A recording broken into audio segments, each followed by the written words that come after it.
नमस्कार, जोहार भारत मित्र देख रहे हैं आप। मेरा नाम अभिषेक भारती है और बाबूलाल मरांडी राजधनवार के विधायक, बीजेपी के प्रदेश अध्यक्ष और झारखंड विधानसभा में नेता प्रतिपक्ष। एक बहुत अच्छा कदम उन्होंने उठाया है और द भारत मित्र इस कदम के लिए उनकी तारीफ करता है। असल में 2 दिन पहले खूंटी में पढ़ा राजा सोमा मुंडा की हत्या हो गई थी। हालांकि इस हत्याकांड में पुलिस के हाथ फिलहाल खाली है, लेकिन बाबूलाल मरांडी इस परिवार से मिलने गए। शोकाकुल परिवार को उन्होंने ढाढ़स बंधाया। जो तस्वीरें आप देख रहे हैं ये खूंटी की है। खूंटी की इस तस्वीर में बाबूलाल मरांडी सोमा मुंडा के परिजनों से मिलते नजर आ रहे हैं। वो परिजनों से मिले, उनसे पूरे मामले के बारे में पूछा। उन्होंने पूछा कि क्या पुलिस सहयोग कर रही है। इस दौरान बाबूलाल मरांडी ने इस परिवार के लिए सुरक्षा की मांग की है और साथ ही इस परिवार के लिए आर्थिक मदद की भी मांग की है। बाबूलाल मरांडी ने कहा कि सोमा मुंडा को वो पर्सनली जानते थे और सोमा मुंडा जल जंगल जमीन की लड़ाई करने वाले थे। और जिस तरीके का अंदेशा जताया जा रहा है, कहा जा रहा है कि जमीन के ही किसी मामले में सोमा मुंडा की हत्या हुई है। सोमा मुंडा जमीन माफियाओं के लिए परेशानी का सबब बने हुए थे। कहीं भी जमीन माफिया सिस्टम से सेटिंग करके जेसीबी चलाते थे, सोमा मुंडा वहां पहुंच करके और उनके नाक में दम कर देते थे।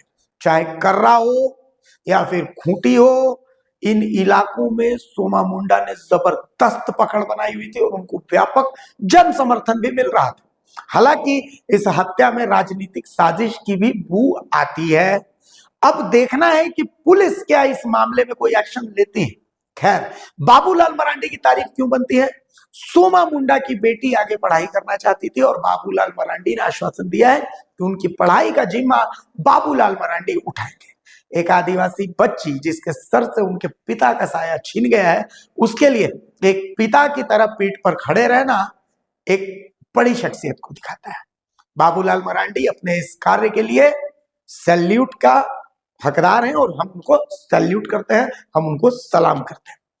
बाबूलाल मरांडी ने सोमा मुंडा के परिवार से मिलने के बाद मीडिया को क्या कुछ कहा, वो भी हम आपको सुना देते हैं, सुन लीजिए। मैंने देखा कि इनके साथ किस प्रकार से लोग जुड़े हुए थे। सोमा मुंडा को मैं जानता था व्यक्तिगत रूप से,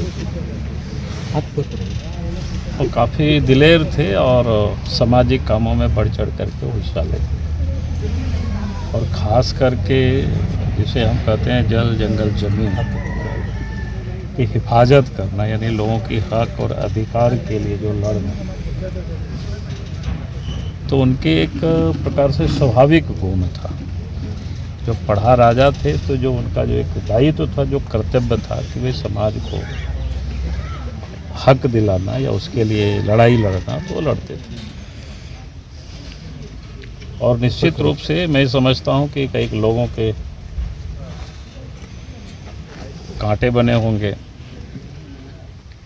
और उन लोगों ने जो इस प्रकार के दुस्साहस किया है, तो निश्चित रूप से मैं कह सकता हूं कि वो लोग बचेंगे नहीं। हम लोग भी कोशिश करेंगे कि उसकी तह तक पहुंचने का, कि इनकी हत्या करने के लिए किसने इतना हिम्मत किया। उनकी बेटी के लिए आपने कहा कि बीएड करवाने के लिए आप उनका सहयोग करेंगे।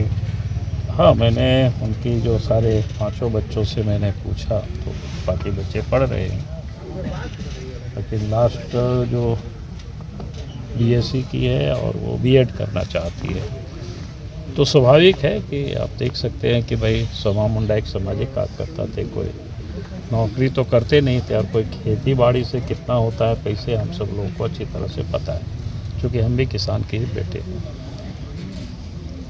और इसलिए लगा कि उन बच्चे की इच्छा है कि हम बीएड करें, तो हमने कहा भी है कि भाई उनको बीएड कराने में जो भी पैसे खर्च होंगे, मैं उतना व्यक्तिगत रूप से समझे कि हमारी ही बेटी है और उनको हम बीएड कराते हैं। पढ़ा राजा सोमा मुंडा जी एक स्कूल